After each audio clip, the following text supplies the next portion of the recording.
welcome to The Bard's Truth with your host, the Green Bard.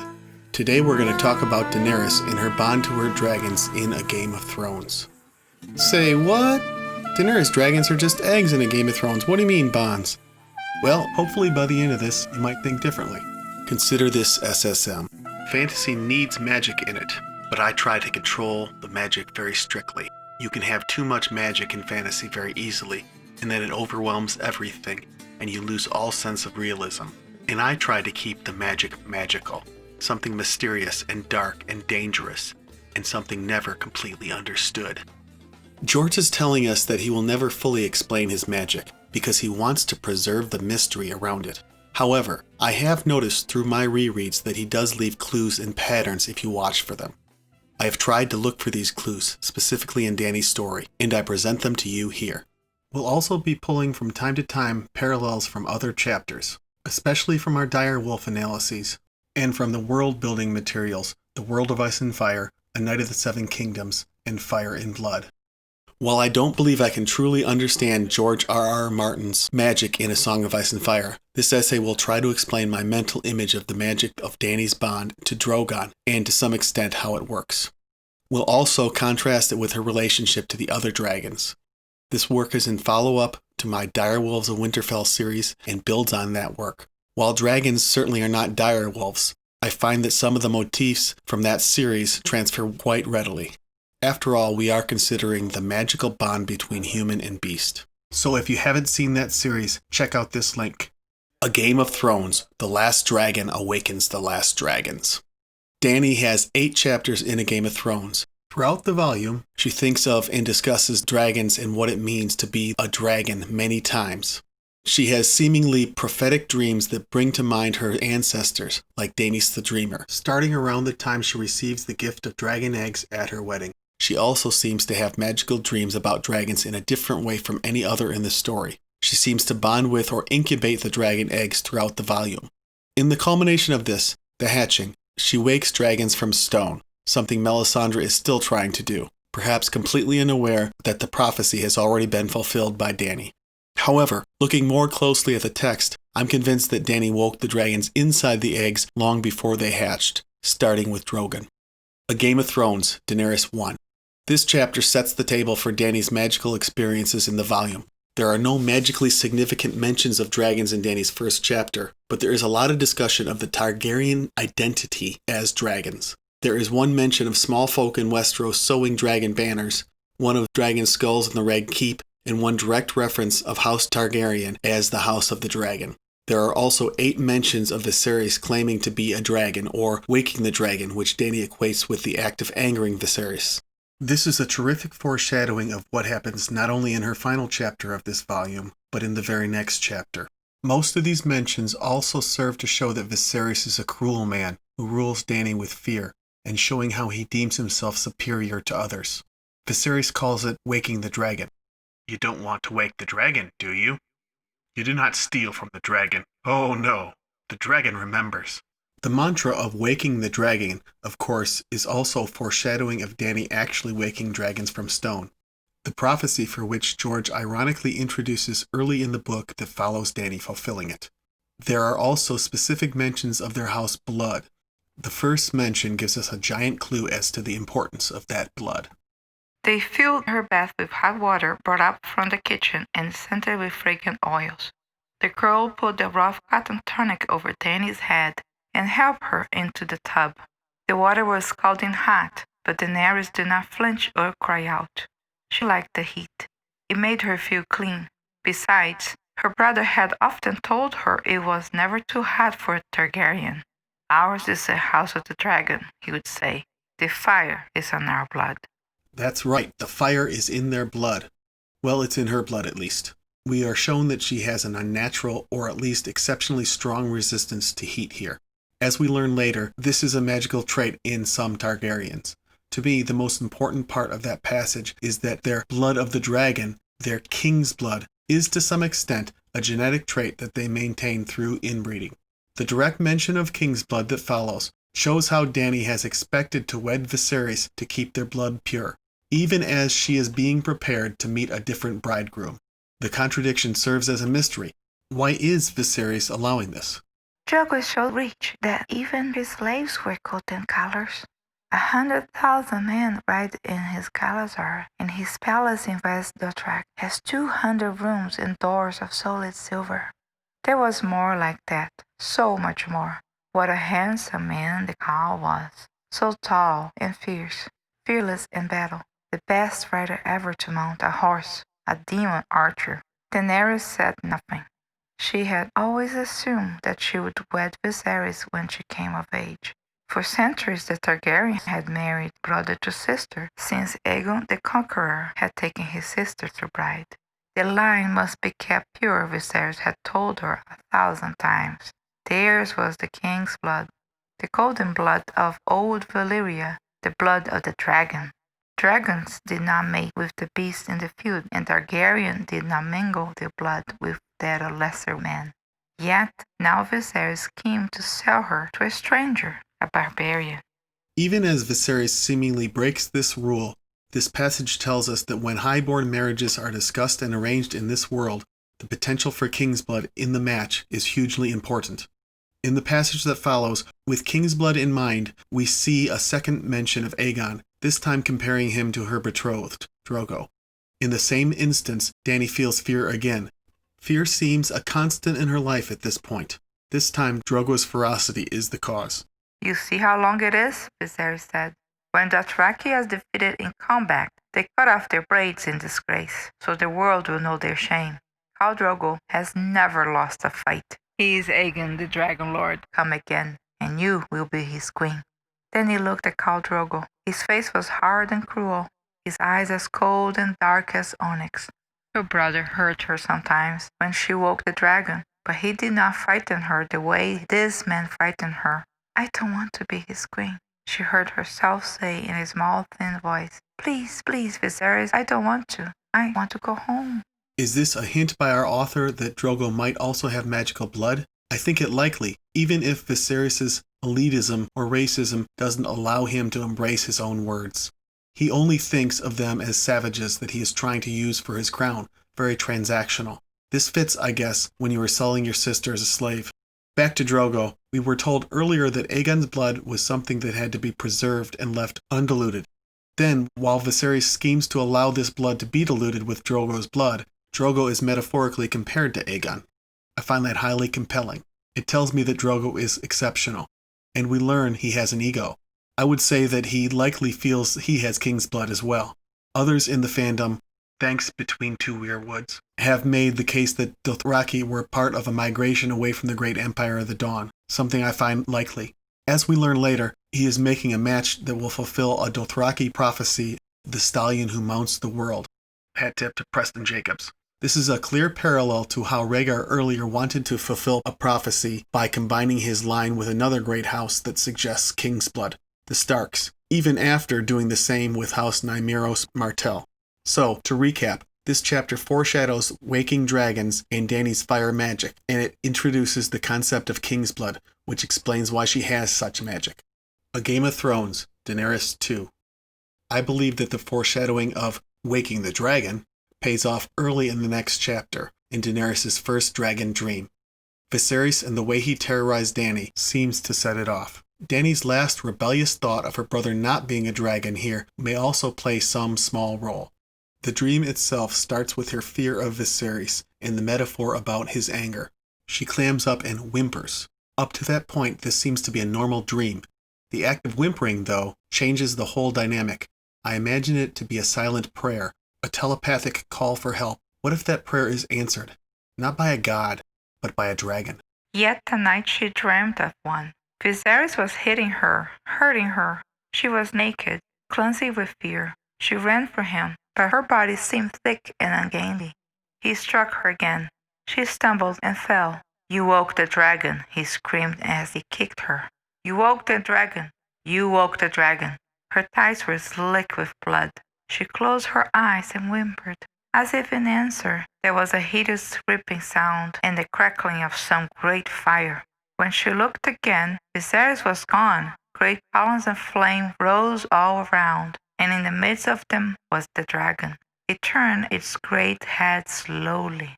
When its molten eyes found hers, she woke, shaking and covered in a fine sheen of sweat. She had never been so afraid until the day of her wedding came at last. I hypothesize that the prayer is answered in the hideous ripping sound and fire of Drogon's consciousness coming to life in the stone of the petrified egg, hearing her. Somehow he heard her projected whimper, heard her prayer. I think it possible that she established her bond to Drogon in this instant. As we saw with our study of Jon and Bran, it was instantaneous for them with Summer and Ghost as well. We learn in The Princess and the Queen that the bond between the dragon and the rider is mutually exclusive, much like the Warg bond the Starks have with their direwolves. Wolves and women wed for life, Hagan often said. You take one, that's a marriage. The wolf is part of you from that day on, and you're part of him. Both of you will change. And Dany is changed after this dream, most noticeably in her ride on the silver mare.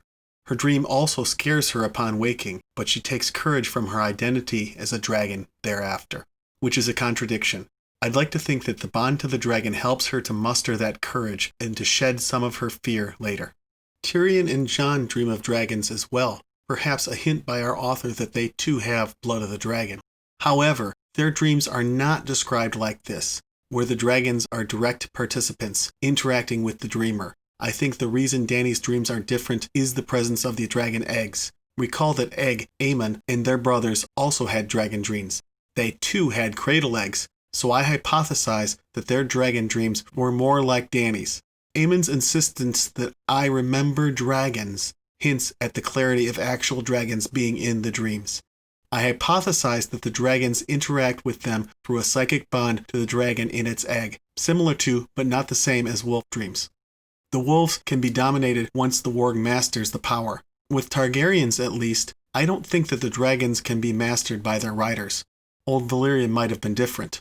I think the dragons must choose to work with their rider.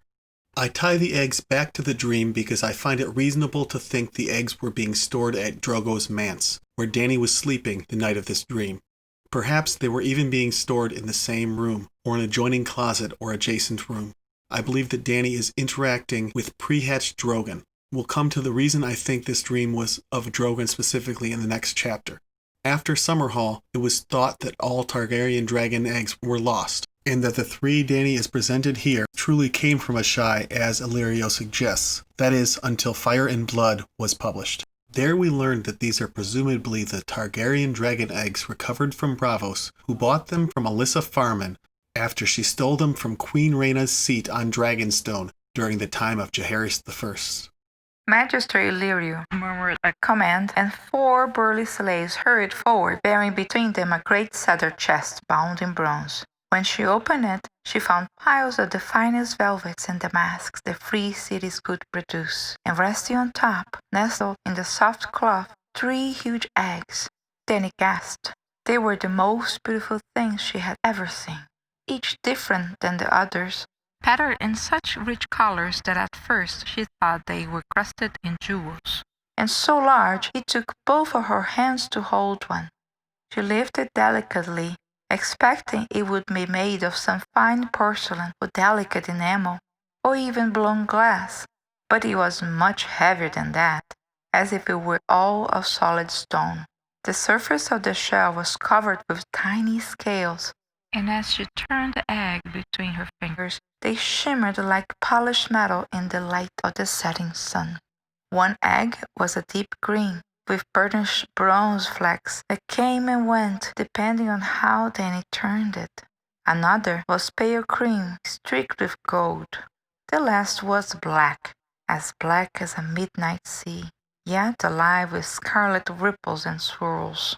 "What are they?" she asked, her voice hushed and full of wonder. "Dragon's eggs, from the Shadowlands beyond Asshai," said Magister Illyrio.